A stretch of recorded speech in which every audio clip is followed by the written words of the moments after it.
गुंतवणूकदारांची दुसऱ्यांदा फसवणूक होतीये का हा प्रश्न विचारण्याचं कारण म्हणजे DS कुलकर्णी यांच्या मालमत्तांपैकी सर्वात मोठी मालमत्ता असलेल्या पुण्यातील लोणी काळभोरीतल्या या DSK ड्रीम सिटी जी तब्बल 300 एकरांमध्ये त्याची विक्री करण्यात येते।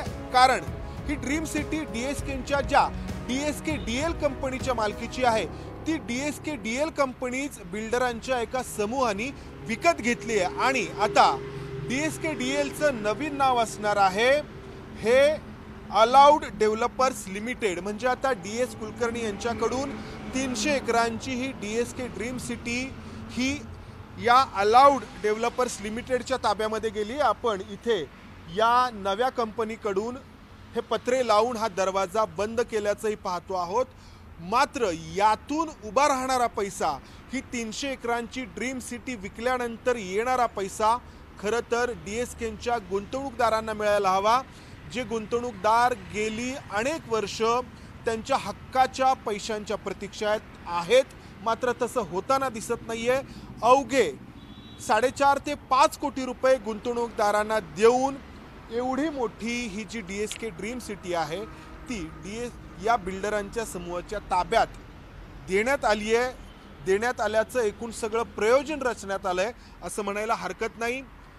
हे सगळं प्रकरण जर आपण पाहिलं तर DSKचा एकूण जो आर्थिक घोटाळा आहे तो तब्बल 3000 कोटी रुपयांच्या दरम्यान आहे आणि यामध्ये फसवल्या गेलेल्या गुंतवणूकदारांची संख्या तब्बल 8000 इतकी आहे, ज्यांनी आपल्या आयुष्यभराची कमाई DSKकडे गुंतवली होती।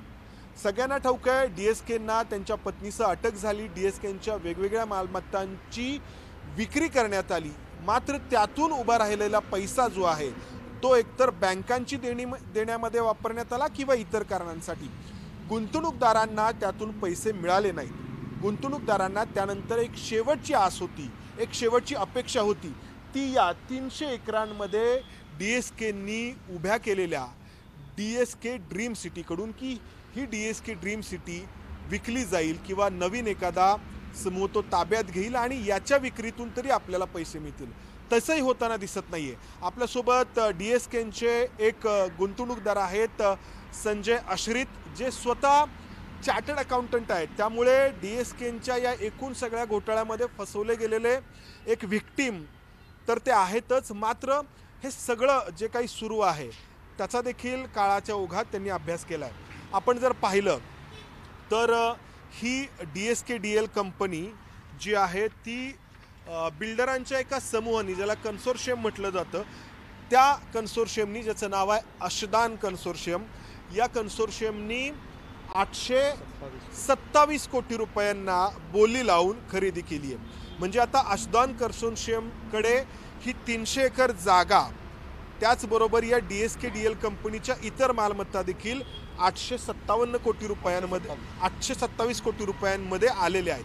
मात्र हे आल्यानंतर प्रत्यक्षात या अशदान कन्सोर्शियमनी पैसे भरलेत किती, तर 120 कोटी रुपयांच्या आसपास पैसे भरलेले आहेत आणि एवढ्या पैशांमध्येच या सगळ्या 300 एकरांचा ताबा त्यांच्याकडे आलेला आहे। हे जे पत्रे आहेत हे आपल्याला त्यांच्याकडे ताबा दिल्याचं सांगून जातात। तर खरं तर 727 कोटी रुपये 827 कोटी रुपये भरायचे आहेत, फक्त 120 कोटी रुपये भरलेत आणि 120 कोटी रुपयांमधले पण जे या DSK DL मधले गुंतवणूकदार आहेत त्यांना फक्त 4 कोटी 68 लाख रुपये मिळालेले आहेत ठेवीदारांना। 4 कोटी 68 लाख ठेवीदारांना कर्ज रोख्यांच्या स्वरूपामध्ये, आणि जे डिबेंचर्स आहेत त्यांना 10 कोटी मिळालेले आहेत। त्यानंतर ऑपरेशनल क्रेडिटर्स जे आहेत त्यांना 94 लाख रुपये मिळालेले आहेत। जे कामगार आहेत या DSK DL कंपनीचे त्यांना 6 लाखाच्या आसपास मिळालेले आहेत। सिक्युरिटी फायनान्शियल क्रेडिटर्स जे आहेत त्यांना 13 कोटी 59 लाख रुपये मिळालेले आहेत। आणि इतर जे आहेत तर इतर रक्कम PF आणि ESIC PF आणि CIRP कॉस्ट असं मिळून ही जी रक्कम होतीये 30 कोटी रुपये होतीये। आणि 89 कोटी रुपये हे 89 कोटी ज्या लोकांनी ह्याला अशदानच्या या प्लॅनला मतदान केलं नाही, अगेन्स्टमध्ये केलं, म्हणजे त्याला आपण डिसेंटिंग क्रेडिटर्स म्हणतो, ज्या लोकांना हे मान्यता नव्हती की आजदान किंवा आणखी कोणाकडे ती हस्तांतरित व्हावी, तसल्या लोकांना ती लिक्विडेशन व्हॅल्यू म्हणून त्यांनी दिली. ती 89 कोटी रुपयाची प्रोव्हिजन होती. त्यामुळे ती 89 कोटी आणि हे 30 कोटी रुपये असे म्हणून साधारण 119 कोटी किंवा 120 कोटी रुपये साधारण ह्या अपफ्रंटमध्ये आत्तापर्यंत दिलेत. उर्वरित रक्कम 7 वर्षामध्ये देण्याचं त्यांनी बँका आणि इतर डिबेंचर होल्डर्सना आणि फ्लॅट धारकांना मान्यता केली. म्हणजे एकतर DS कुलकर्णींकडून फसवल्या गेलेल्या गुंतवणूकदारांची एकूण संख्या आहे 8,000. एकूण घोटाळा झालेला आहे 3,000 कोटी रुपयांचा. आता ही जी काही 300 एकर जागा आहे ती खरेदी करण्यात आली 827 कोटी रुपयांना. मात्र या 827 कोटी रुपयांपैकी पैसे भरण्यात आलेत प्रत्यक्षात ते फक्त 120 कोटी रुपये. आणि त्यात ही जे गुंतवणूकदार आहेत त्यांना अवघे 4 कोटी 68 लाख रुपये त्यांना मिळालेले आहेत. खरं तर गुंतवणूकदारांची संख्या 8,000च्या आसपास आहे आणि त्यांना अपेक्षा आहे की हे पैसे मिळावेत. आता 7 ते 8 वर्षांचा कालावधी ठरवण्यात आला आहे की आम्ही एवढ्या कालावधीमध्ये तुमचे पैसे देऊ. मात्र आता इथून पुढे दुसरा एक महत्त्वाचा टप्पा सुरू होतो. तो असा आहे की एकतर इतक्या कमी किमतीमध्ये ही 300 एकरांची जागा या अशदान ग्रुपला मिळते आहे. मात्र ते देखील 857 कोटी न भरता फक्त 120 कोटी रुपयेच आत्तापर्यंत आलेले आहेत. आता इथून पुढचा महत्त्वाचा टप्पा सुरू होतो तो म्हणजे हा जो अशदान कन्सोर्शियम आहे किंवा एक सोलोटेअर ग्रुप म्हणून जो आहे, एकच आहेत या सगळ्या एकमेकांशी संबंधित कंपन्या, चोरडिया ग्रुप. तर तो अतुल चोरडिया पुण्यामधलं एक मोठं नाव आहे, त्यांच्याकडे असलेला हा ग्रुप आहे. आणि या अशदान कन्सोर्शियमला किंवा सोलोटेअर ग्रुपला जो अर्थपुरवठा करण्यात आलेला आहे तब्बल 20,000 कोटी रुपयांचा, तो इंडिया बुल्सकडून करण्यात आलेला आहे. India bulls housing finance. या इंडिया बुल्सबद्दल वेगळं काही सांगण्याची गरज भासायला नको, कारण या इंडिया बुल्सची ED असेल, इन्कम टॅक्स असेल किंवा अन्य ज्या CBI असेल, आर्थिक गुन्हे शाखा असेल, यांच्याकडून चौकशा सुरू आहेत. आणि इंडिया बुलचे जे प्रवर्तक आहेत किंवा जे अधिकारी आहेत ते अनेक जण त्यापैकी फरार देखील आहेत. मग पुढचा प्रश्न जर निर्माण होतो की ही DSKDL ही जी ड्रीम सिटी खरेदी कोण करतंय, तर अशदान ग्रुप. या अशदान ग्रुपला अर्थपुरवठा करणारी कंपनी कोणती आहे, तर इंडिया बुल्स, जी घोटाळ्यामध्ये आधीपासूनच चौकशीच्या फेऱ्यात आहे. मग पुढचे पैसे जर या इंडिया बुल्सकडून अशदान ग्रुपला आले नाहीत आणि अशदान ग्रुपकडून जर या DSKDL खरेदीसाठी जर ते पुढे आले नाहीत, तर पर्यायी ते तुमच्यासारख्या गुंतवणूकदारांकडे सुद्धा नाही येणार. त्याच्यामध्ये आता ही फार महत्त्वाची बाब आहे मंदार, की ह्या लोकांची जी काही चौकशी इंडिया बुल्सची चालू होती ती 2020च्या आधीपासूनची चालू होती. त्याच्यामध्ये या हाऊसिंग फायनान्स कंपनीचा फ्रॉडच्या बाबतीमध्ये. पण त्याच वेळेला ही जर काही ED चौकशी करत होती, CBI केंद्रीय संस्था होत्या आणि मुंबईचा आर्थिक गुन्हे शाखा पण तपास करत होती. तर त्या पिरियडमध्ये जेव्हा 2020 साली बिडिंगलाही अशदान कन्सोर्शियममध्ये एक सॉलिटेअर ग्रुप पण त्याच्यामध्ये एक भाग आहे. त्याच्यामध्ये त्यांनी पण बिडिंगमध्ये ते होतं चोरडिया ग्रुप त्यात. तर मग जर त्यांच्याकडे ही परिस्थिती अशदानची ह्याची चौकशी चालू होती, कुणाची, इंडिया बुल्सची, तर त्या चौकशीच्या वेळेला जर आर्थिक गुन्हे शाखे पुणेनी देखील मुंबईशी समन्वय साधून मुंबई आर्थिक गुन्हे शाखेशी किंवा EDनी देखील NCLTमध्ये जर हस्तक्षेप केला असता तर कदाचित ही वेळ आली नसती. आज अशी परिस्थिती कदाचित निर्माण होऊ शकेल, माहीत नाही आता, की जर अशदानकडनं हे पैसे किंवा इंडिया बुलचे पैसे रिकवर करायचे जर त्यांनी ठरवले आणि त्या पिरियडमध्ये असं झालं की ही पूर्ण प्रोजेक्टही रखडला जाईल, लोकांना पैसेही मिळणार नाही आहेत.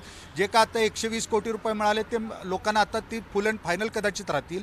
आणि मग पुढच्या गोष्टीमध्ये जे डिपेंड करत होते की बाबा हे आपल्याला प्रोजेक्ट झाल्यावरती घरं मिळतील, आपल्या आयुष्याची काही लोकांनी कोटी रुपयाला फ्लॅट घेतलेले तिथं त्यांची मिळू शकले असते, पण आज ती पण नाही आहे. तर त्याला ब्रेक लावला तर आज जन्म कदाचित ते कोर्टाच्या ह्याच्यामध्ये कधीही निकाल लागणार नाही, कोणाला काही मिळणार नाही आहे. म्हणजे आज खरं तर महाराष्ट्र शासनाला माझी विनंती आहे, मुख्यमंत्री उपमुख्यमंत्री देवेंद्र फडणवीस यांना देखील, की पूर्वी जर महाराष्ट्र शासनाने SIT 2017 साली नेमली होती DS कुलकर्णीच्या चौकशीसाठी, तर 2019मध्ये ती विसर्जित का करण्यात आली? जर ती विसर्जित केली नसती तर कदाचित उपमुख्यमंत्री आज जे आहे त्यावेळेला तत्कालीन त्यावेळेला मुख्यमंत्री आणि गृहमंत्री पण होते, तर त्यांनी जबाब नक्की द्यायला पाहिजे महाराष्ट्राच्या शासनाला आणि खास करून जनतेला, या जे ठेवीदार आहेत किंवा गुंतवणूकदार आहेत, की त्या SIT कोणी कशासाठी म्हणून विसर्जित केली.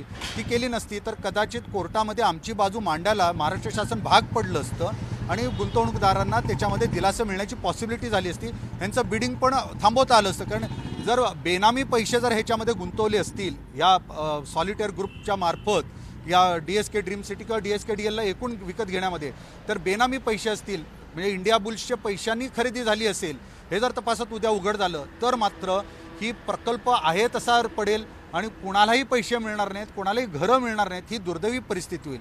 त्यात आणखी एक महत्त्वाचा कंगोरा मला असं म्हणायचं आहे, हे प्लॅनमध्ये DSKDLनी अमेरिकेमध्ये प्रॉपर्ट्या घेतल्या होत्या, तिथं काही बांधकामाचे प्रकल्प उभे केले होते, काय अर्धवट होते, अनसोल्ड प्रॉपर्टी होत्या.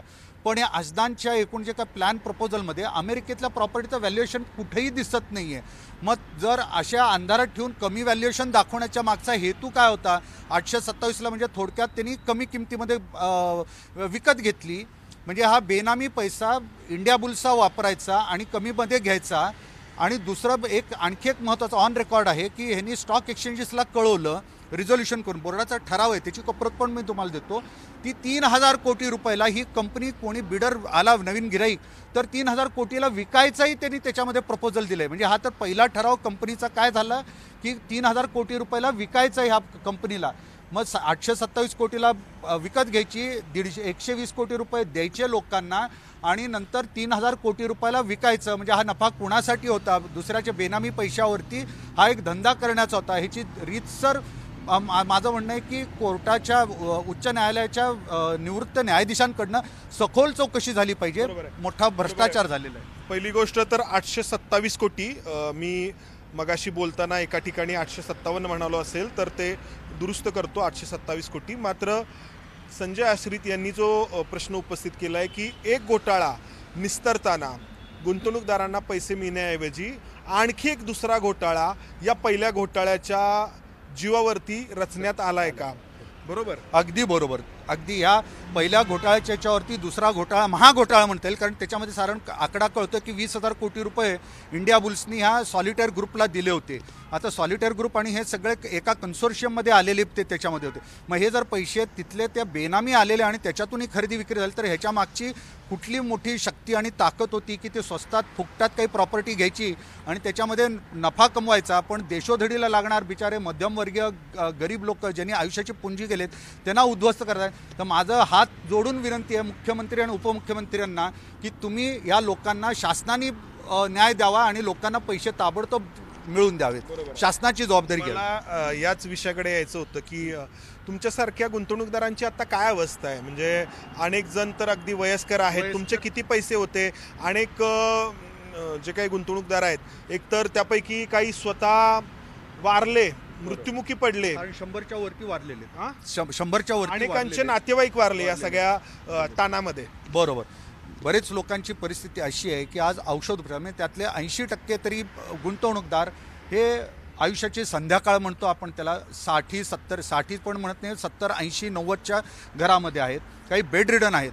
त्यांना परिस्थिती अशी आहे की त्यांची मुलं परदेशात असतील किंवा आणखी कुठेही, पण त्याच्यामध्ये आईवडिलांकडे त्यांचा आयुष्याचा जो काय औषध उपचारला व्याजावरती ते जगत होते, ते व्याज तर बंद झालं, मुद्दले गेली. त्यांना आता भीक मागून लोकांकडनं, नातेवाईकांकडनं कर्ज घ्यायला लागतं की आम्हाला औषध उपचाराला, आणि त्यातून सुद्धा रोज थोडक्यात मरतायत BP आणि शुगरच्या त्या स्ट्रेसमुळे. दरम्यानच्या काळात DS कुलकर्णी आणि त्यांच्या पत्नी हेमंती कुलकर्णी यांना जामीन मिळाला आहे, ते बाहेर आलेत. मात्र आता DS कुलकर्णींच्या ताब्यातून त्यांच्या ज्या मालमत्ता आहेत तर त्या यावरती जी काही कारवाई करण्यात आली, प्रशासक नेमण्यात आले, व्यावसायिक नेमण्यात आले, त्यांनी काढून घेतल्या. आणि त्यानंतर यांच्यासारख्या गुंतवणूकदारांना अपेक्षा होती की सरकार आता या मालमत्ता व्यवस्थित विकेल किंवा या बंद पडलेल्या अशा प्रकल्पांची पुनरुभारणी करेल एखाद्या बांधकाम व्यावसायिकाच्या माध्यमातून. आणि आपली घरं किंवा आपले पैसे जे आहेत ते मिळतील, मात्र होतंय उलटच, जे काही आहे ते देखील हडप करण्याचा प्रयत्न होतोय का, असा संशय निर्माण होतोय तुमच्या मनात? आंधळ दळतं कुत्र पीठ खातं असं म्हणायची वेळ आली. हे गरीब मध्यमवर्गीय जे आहेत त्यांनी आंधळासारखे दळून कष्टाचा पैसा तिथं ठेवला, पण ही कुत्र म्हणावं की नाही, पण हे खरंच त्या बाबतीमध्ये जे लुटतायत, या बाबतीमध्ये जे स्वस्तामध्ये प्रॉपर्टी घेऊन स्वतः मोठे होत आहेत आणि या गरिबांचे पैसे लुटतायत. कधीपासून तुमचे पैसे कधीपासून? हे 2007 माझे 2015 पासूनचे पैसे अडकलेले त्याच्यामध्ये, नाहीच मिळालेले त्याच्यामध्ये. म्हणजे डिबेंचर्स मधले असू दे, फ्लॅट असू दे किंवा FD मध्ये, या तिन्ही ते भागीदारी संस्थेमध्ये माझे असे 8,000 गुंतवणूकदार आहेत जे काही पुणे आर्थिक गुन्हे शाखेने जो काही तपास केलाय त्यानुसार. मात्र अगदी मोजक्या म्हणजे या 3,000 कोटी रुपयांपैकी जर फक्त 4,67,00,00,000 वगैरे जर दिले जात असतील आणि विषय संपला असं जर सांगितलं जात असेल, तर DS कुलकर्णींच्या घोटाळ्याच्या बेसवरती, त्याच्या पृष्ठभागावरती एक नवीन घोटाळा रचला जातोय आणि यातून DS कुलकर्णींच्या सामान्य ठेवीदारांची दुसऱ्यांदा फसवणूक होतीये. कॅमेरामन विजय राऊत संबंध आर्गोंजारी, ABP माझा, पुणे. ABP माझा, उघडा डोळे बघा नीट.